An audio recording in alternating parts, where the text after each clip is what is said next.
ہندوستان کے دیسی ساختہ کووڈ ٹیکے کو اب 16 ممالک بشمول برازیل، ہندوستان، فلپائن، ایران اور میکسیکو میں ہنگامی صورت میں استعمال کا مجاز قرار دیا گیا ہے۔ اس ٹیکے کو تیار کرنے والی بھارت بائیو ٹیک کمپنی نے یہ بات بتائی۔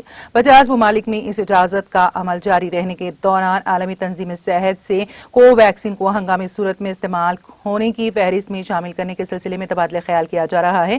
اس پروڈکٹ کو بیشتر ممالک کو برآمد کیا گیا جہاں سے سپلائی کی اضافی درخواست موصول ہوئی۔ بھارت بائیو ٹیک نے اپنے بیان میں یہ بات بتائی۔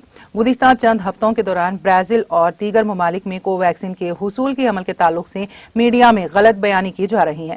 کمپنی نے وضاحت کی ہے کہ معمول کے عمل کو اختیار کرتے ہوئے کووڈ-19 کے ٹیکوں کے حصول کا عمل کو انجام دیا گیا ہے جو وسیع طور پر قابل قبول ہے۔